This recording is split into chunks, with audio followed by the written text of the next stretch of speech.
Bueno, muchísimas gracias a los participantes del anterior panel tan sustancioso.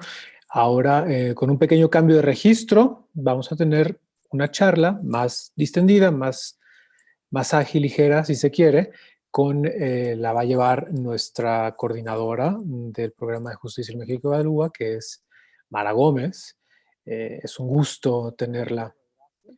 Es un gusto tenerla con nosotros y ella va a charlar con Roberto Obando, coordinador de Seguridad Ciudadana en la Fundación Panamericana para el Desarrollo, y con Tomás Darío Nava, director del colectivo Tomate, este casi ya emblemático colectivo creador de los murales de la ciudad, de esta expresión artística que crea tejidos, crea tejido comunitario. Entonces, pues le cedo la palabra a Mara. Muchas gracias, Mara, y muchas gracias a sus entrevistados también. Vamos a tener unos pequeños segundos de transición en lo que ajustamos de nuevo los canales de traducción simultánea. Muchas gracias y adelante. Hola, hola, ¿me escuchan? No oigo. Hola, hola, ¿me escuchan? Hola, muy buenas tardes a todas y a todos, a quienes siguen este primer seminario, Foro Internacional Innovando en la Justicia, organizado por México Evalúa con la colaboración de la Fundación Friedrich Naumann y 8 organizaciones coorganizadoras. Vamos a iniciar el último panel de la mañana, que en realidad va a ser pues un café. Nos vamos a tomar un cafecito con dos colegas que me voy a permitir presentarles para empezar este panel que se denomina Transformando las sociedades a través de la justicia comunitaria. Me acompañan aquí en este panel, pues, Tomás Darío, que es director y socio fundador del colectivo Tomate, a través del cual pues ha desarrollado proyectos muy interesantes en materia de justicia comunitaria. Nos va a platicar de ello. Y nos acompaña también Roberto Obando. Él nos acompaña desde Washington, aunque es dominicano originalmente, ya es dominicano-americano. Y él es director de Paz, Justicia y Seguridad de la Fundación Panamericana para el Desarrollo, PADF por sus siglas en inglés, y él también nos va a hablar sobre los proyectos de justicia comunitaria que apoya esta fundación. Pues para empezar, quiero darle la palabra a Tomás. Tomás, por favor, para que nos cuentes cuáles son este proyecto tan interesante que está desarrollando Colectivo Tomate en materia de justicia comunitaria. Adelante, por favor, Tomás. Muchísimas gracias, Mara, y gracias a México Evalúa y a Friedrich Naumann por la invitación y por generar este foro y a las organizaciones convocantes. Muchísimas gracias.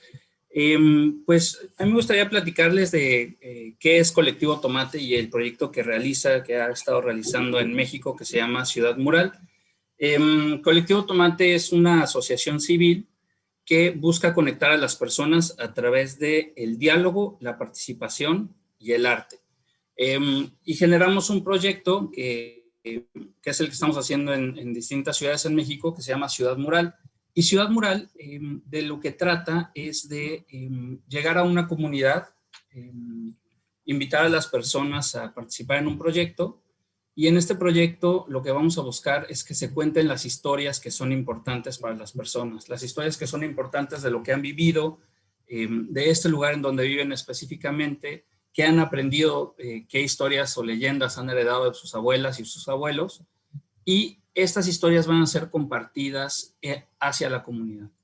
La manera en la que lo compartimos es que hacemos, se hace una serie de sesiones. En estas sesiones ofrecemos talleres, y en estos talleres lo que estamos buscando trabajar es en cómo abordamos la comunicación en la comunidad. Entonces, por una parte es la invitación hacia generar un proyecto que va a contar sus historias a través de murales, y en el inter de lo que esto sucede, trabajamos una serie de talleres en donde lo que buscamos es que las personas se conozcan, la comunidad se conozca, se relacionen, y Nosotros trabajamos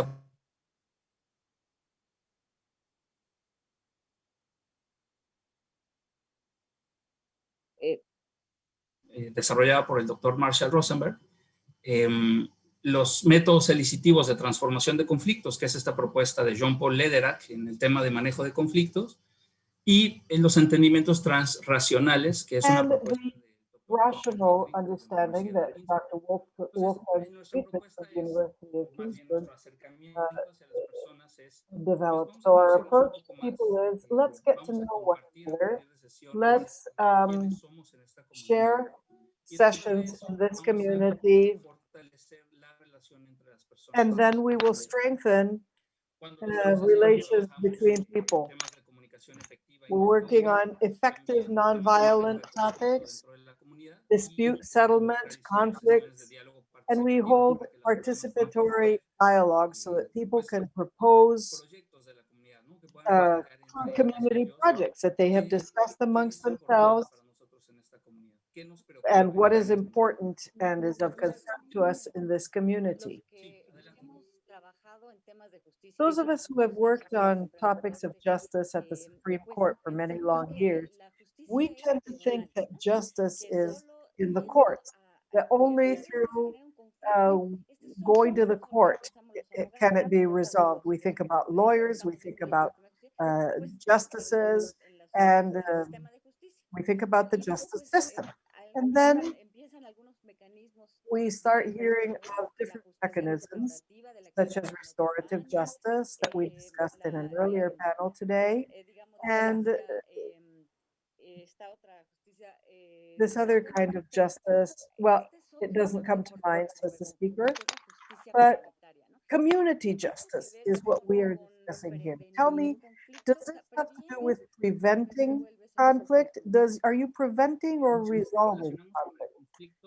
We relate to conflict based on the energy of the conflict that can be transformed. If we have a relationship with this conflict and there's energy, we work on this energy at different points in time. So from this perspective, we work on processes. These are processes. That is actually what we're doing. When we discuss topics of violence or lack of safety,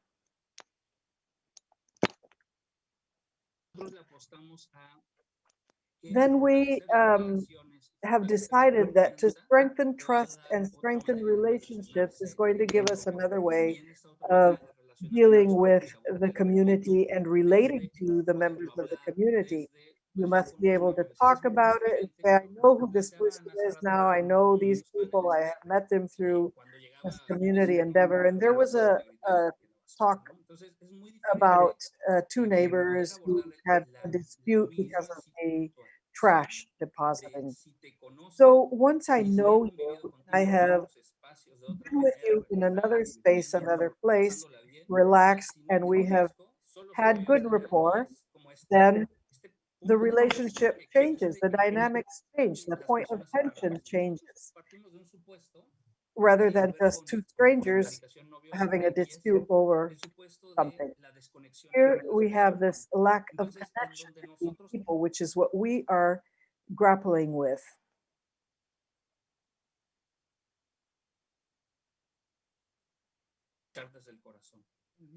So this is all about connecting, and where I need to approach the other person, know who that person is, and find our meeting point, what we can share. You said that you had a video that would explain quite clearly what it is that you're doing at Colectivo Tomate. How about if we take a look at your video? Yes, certainly. We have a video and would like to share it with you. So let's look at this video and then give the floor to Roberto. We also want to hear from Roberto. So we'd ask our tech team to please roll the video right now. No lo veo todavía. Esperamos que pase. Ahí va.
7, 6, 5, 4, 3, 2, 1, Q.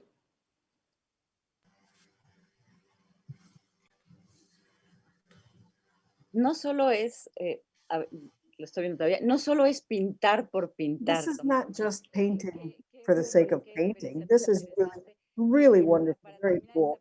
What an interesting experience. I would ask you, how did you come up with this idea? Well, this came from peace studies. It's an interdisciplinary blend because you told us a little bit about the background, but how did you come up with the idea and just say, let's start doing this?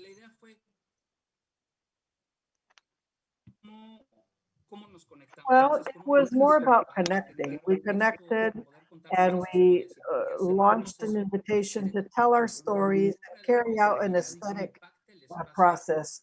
And this had never happened before, something that would impact the space. And it was time. It was time. And it was just adding, connecting the dots. Let's talk a little bit more about this. What cities and what parts of Mexico can we see these murals in?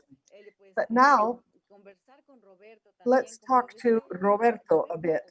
Roberto Obando is a specialist in international development. He has more than 20 years experience in citizen safety, justice, the rule of law, and today is the director of peace, justice, and security for this foundation, the Pan American Foundation for Development.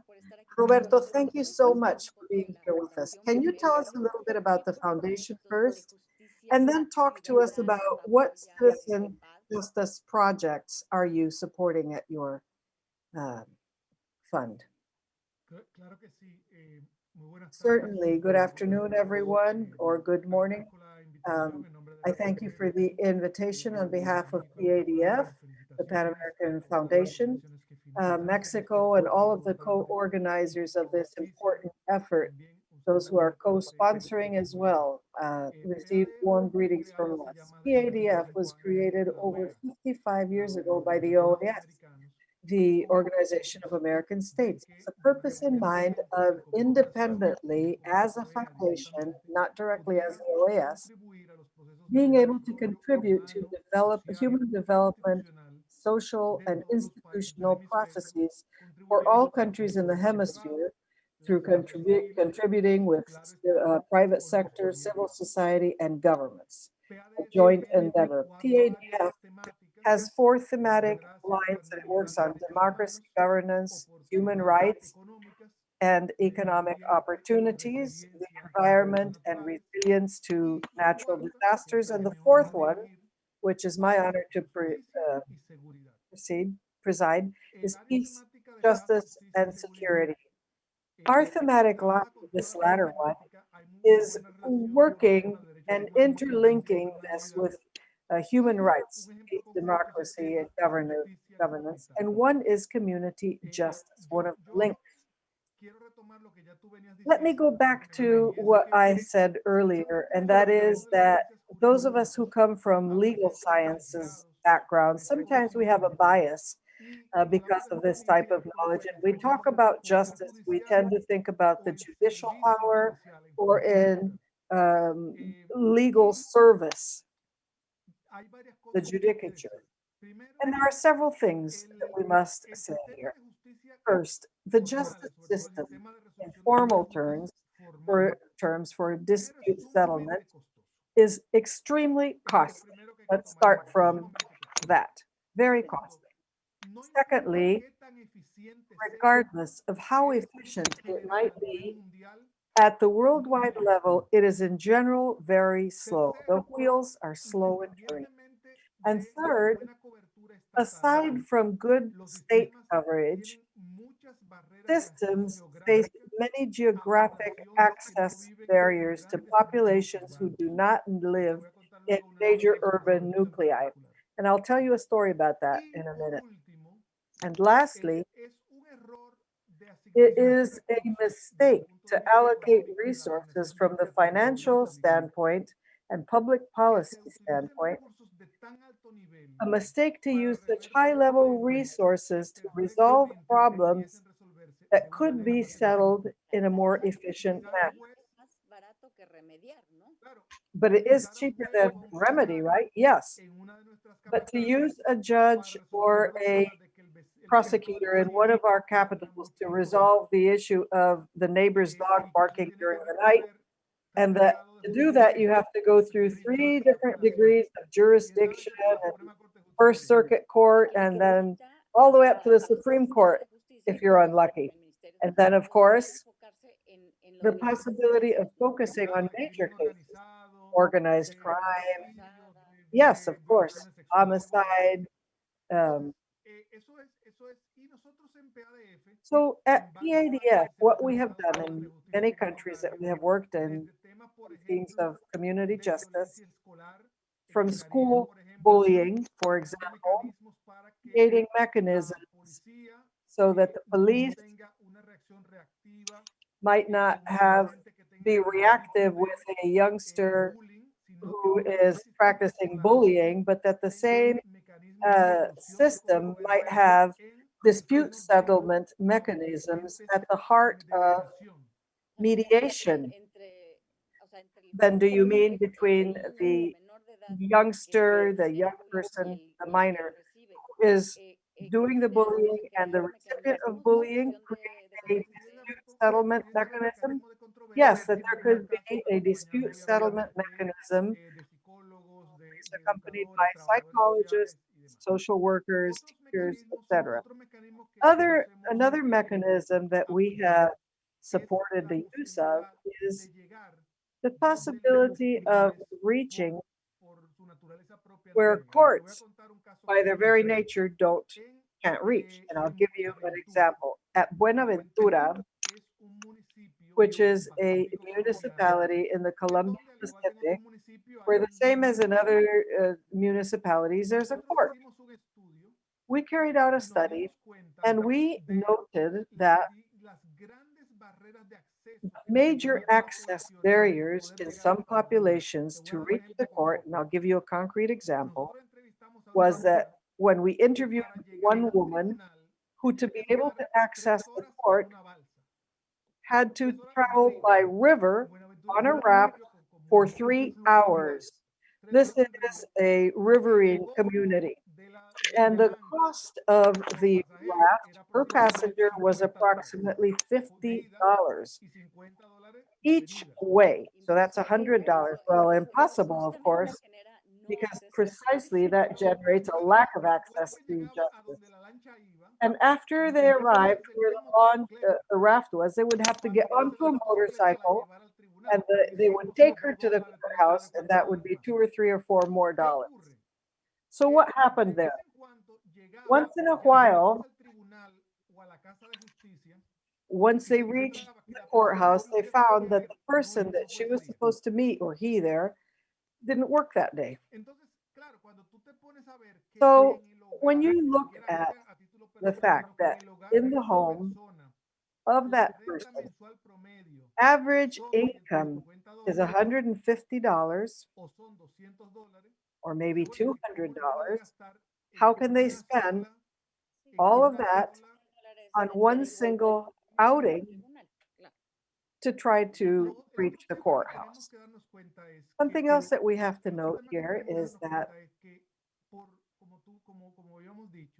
as we have said, no matter how good the coverage of the system may be, you will always find that there are institutions that are better positioned to take care of situations. For example, in another rural area of Colombia, we are working with the Department of Local Rural Security Police, the Carabineros, who come into the family commissars and they have meetings of community action, the Committee for Harmonious Living, for citizen security.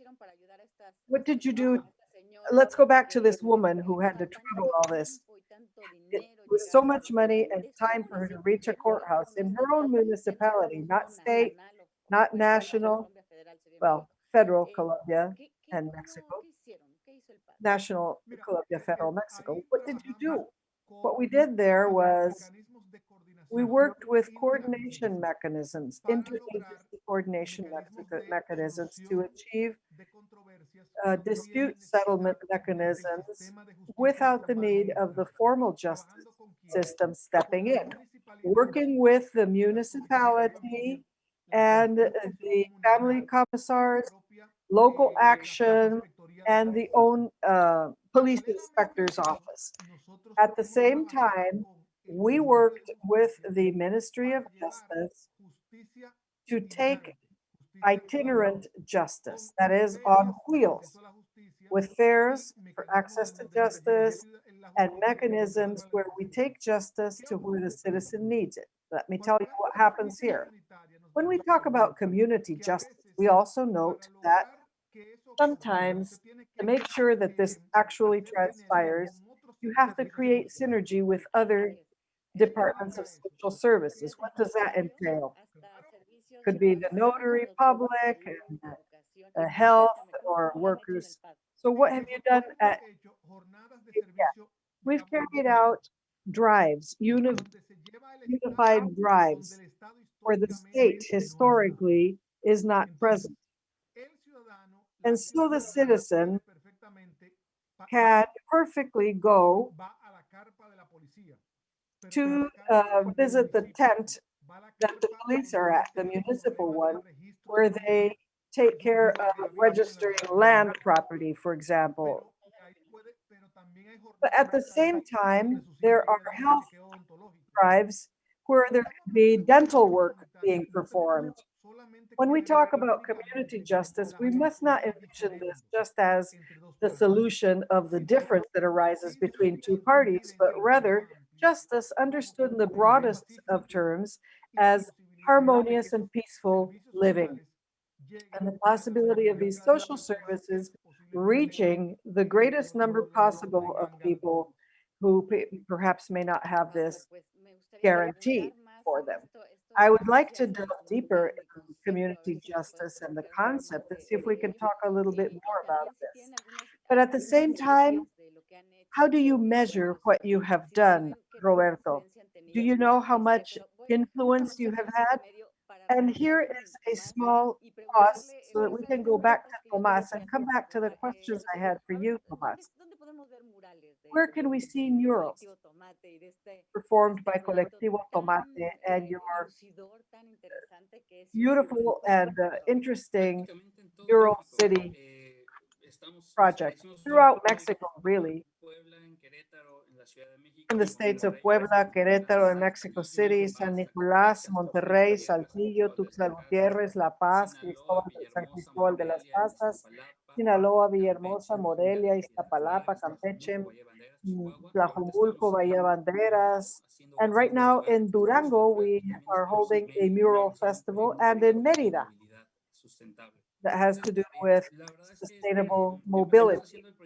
We began the project with Mural City, and we have evolved in our projects because what we do is we deal with different topics. We have worked with the spotlights, UN Women in Ecatepec regarding the murder of women.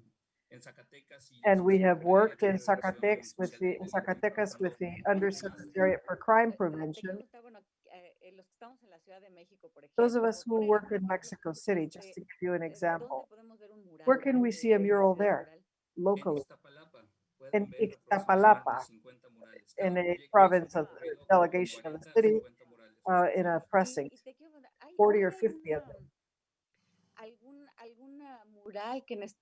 Is there a mural in particular that moved you or given you a story that you would like to share? Because if in Ixtapalapa alone you have 50 murals, I imagine that there are many more throughout the city, more than 100, 200, 1,227 in Mexico.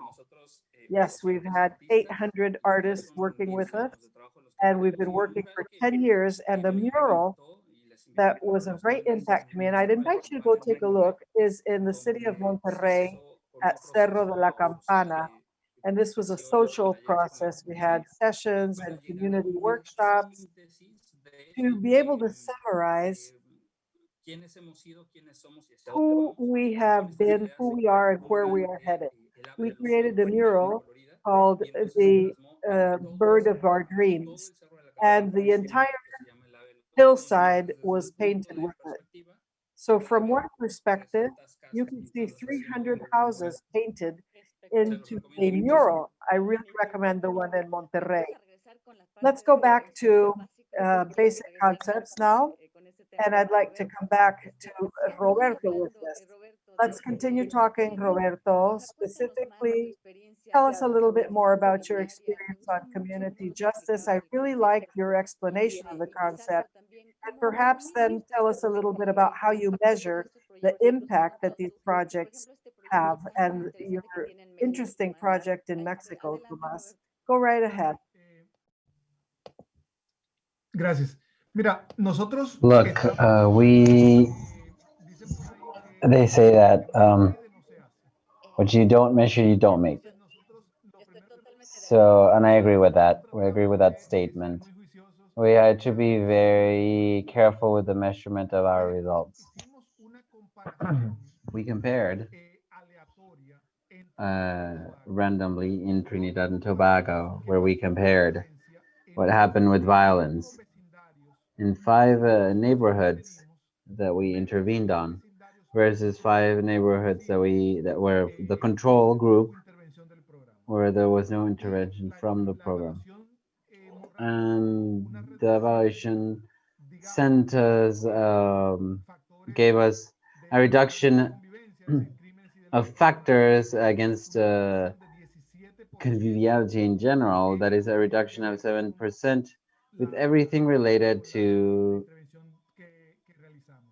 the interventions that we had before. It seems maybe our audience might seem that 70% is not a lot, but it's huge. And if I can tell you that a state in Mexico can go just 1% of impunity, to us is a victory.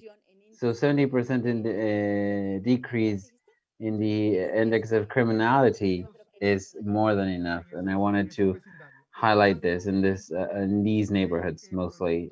And in the case of projects in Colombia, I can show you, I can give you a few indicators. When we bring justice to rural areas in Colombia, we have reached over 170,000 people in the past 7 years. Part of this important aspect is that we provided service to 3,500 women that were the victim of sexual violence and that actually accused the criminal, and they received justice at a 30% of the capacity. We also offered training in mechanisms, in alternative mechanisms of justice to 500 people. Now, when it comes to children and the youth, we reached 2,100 children and youth. And in the same way, when we deal with the cross-cutting aspect of gender, we provided service to 106 people who identify as part of the LGBTI plus community. And did you attend directly to the people, or do you do that through the support of third parties, say NGOs or other associations? Well, we believe in strong ecosystems. In order to have a strong ecosystem, you have to have an empowered civil society baseline community organizations. And what we do with them is we provide technical assistance to them, even funding in some cases, and we even promote citizen cooperation and everything related with the state, institutionality, the police department, or the Ministry of Justice, you need to have strength in those aspects, and we work hand in hand with them, shoulder to shoulder, so that the governments in all three levels can be empowered in turn as well. So I want to thank everybody and tell our participants, especially because I see the messages that are here in the chat box, and there's a lot of congratulations in there. So I want to tell you that you have been congratulated profusely through our social networks. If we have other questions, I will continue to make these questions myself. Tomas, tell us more about your project mural study. Any question that might have been left um, forgotten. Our main what we give the most is how to strengthen our communities. In a project that we recently conducted, a neighbor told us that she thought the other neighbors were like her, that they didn't want to know anything about each other. But after the sessions, she told us that she realized her neighbors were just like her. So this is what's missing, the missing piece. Get to know each other, that it actually can happen. And these projects that we conduct um, bring about the importance of generating alliances. We have the participation of the Impacto Social program in Con Mexico, and we do this in conjunction with several municipalities. And every single place I've talked to, we done through the city hall or the municipalities, and we create alliances through that. That is, how do you see this project in the future? How do you think it will mature, this line of work? Because I believe that Colectivo Tomate has centered mostly in this project, which is Mural City. But are you going to just stay there? Are you going to open up yourselves to the possibility of other projects? Maybe it's still a work in progress. Yes, we want to try the principle of resonance. That is to resonate with other projects it might be reverberating with, especially in Merida, for instance, where we're working in how we can make public spaces sustainable, free, and better. We are doing this with the Implan in Merida, and Sedato, and Comex, and other companies. So we have different themes or topics, and through what happens when people connect and how they can strengthen a relation and create a relationship of trust in order to even reverberate and create further projects is something we're working on directly. And you, Roberto, you've told us a few experiences of yourself. You know that Mexico Evalúa is a company that focuses in evaluation, as the name says. So we're focused and obsessed in a way with that. So because in the end it's not only about results but actually see what happens with the results, evaluating them. So what other projects are there about to begin or that you want to boost, because we're about to finish this 2020, this very strange, chaotic, and complicated and challenging year. So the pandemic, however, is still there. We're still going on with it, and we still have a lot of challenges. So in this juxtaposition, in this at this crossroads, how do you think things will happen? Well, we're working with several Latin American countries and in the Caribbean in terms of community justice, in some cases even funded by their governments themselves. In conjunction with secretaries, secretariats, ministries, and municipalities, and sometimes funded by international cooperation, the European Union, under North American government through the USAID or the Department of State. And for us, it is extremely important to build from the base with the working shoulder to shoulder with the people, from the base up, and of course through empirical data. and I'll give you an anecdote. We conducted a profound study of the criminal justice system in rural areas in Colombia.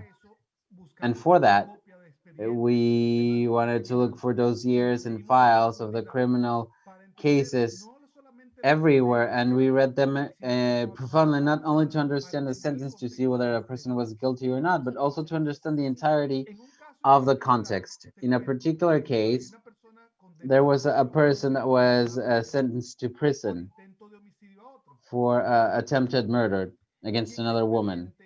And in the dossier, in the file, it tells that two women were fighting over a chair, you know, one of those plastic white chairs.